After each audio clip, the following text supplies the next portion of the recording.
Salam Bapak Ibu, saudara-saudari yang dikasihi oleh Tuhan dan yang mengasihi Tuhan. Renungan singkat yang saya bagikan bagi kita adalah berakar di dalam Tuhan. Firman Tuhan dalam Kolose 2 ayat 7. Hendaklah kamu berakar di dalam Dia dan dibangun di atas Dia. Hendaklah kamu bertambah teguh dalam iman yang telah diajarkan kepadamu, dan hendaklah hatimu melimpah dengan syukur. Saudara-saudari yang terkasih, bahwa tentu setiap kita memahami, mengerti bahwa akar adalah penentu dari kekuatan. Penentu dari kekuatan. Kekuatan sebuah pohon bukan hanya ditentukan dari keindahannya saja, melainkan ditunjang oleh akar yang kuat. Dan tentu ketika sebuah pohon berakar dengan kuat, di lain buahnya banyak, maka bisa dipastikan bahwa ia akan dapat bertahan, tidak mudah tumbang ketika angin melanda, dan dia tetap kokoh berdiri. Begitu pula di dalam hidup kita sebagai pengikut Kristus. Kekristenan yang berkualitas tidak dinilai dari seberapa lamanya kita menjadi orang Kristen atau orang percaya kepada Tuhan.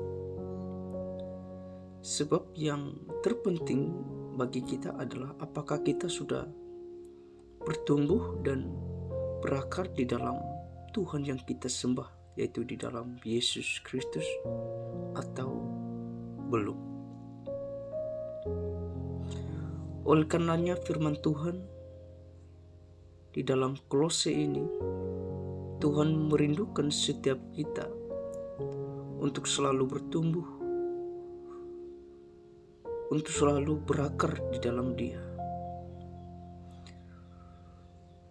untuk selalu dewasa di dalam Dia. Kita harus perlu berakar di dalam Dia,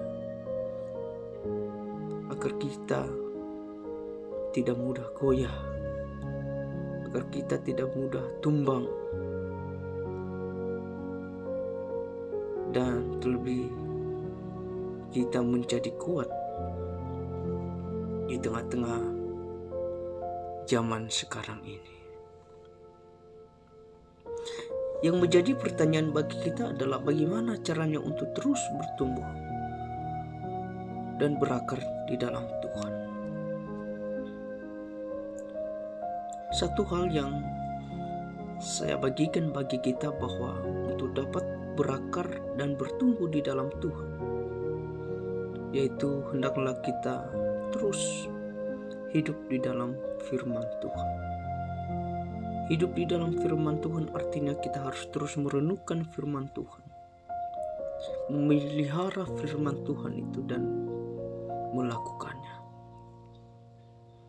Saya percaya bahwa ketika saudara dan saya terus menjadikan firman Tuhan sebagai landasan hidup kita, maka hidup kita dapat berakar, dapat bertumbuh, dan terlebih hidup kita dapat menjadi kuat serta berbuah di dalam Tuhan. Karena firman Tuhan di dalam Matius 7 ayat 24-25, setiap orang yang mendengar perkataanku ini dan melakukannya, ia sama dengan orang yang bijaksana, yang mendirikan rumahnya di atas batu. Kemudian turunlah hujan dan datanglah banjir, lalu angin melanda rumah itu. Tetapi rumah itu tidak rubuh, sebab didirikan di atas batu. Jelas bagi kita firman Tuhan ini bahwa ketika kita berakar, ketika kita kuat di dalam kita mengikut Tuhan, satu hal adalah kita harus hidup di dalam firman Tuhan, merenungkan firman Tuhan, dan juga melakukannya. Firman Tuhan ini bila menjadi fondasi, menjadi berkat yang terus kita renungkan dalam hidup kita. Tuhan memberkati. Amin.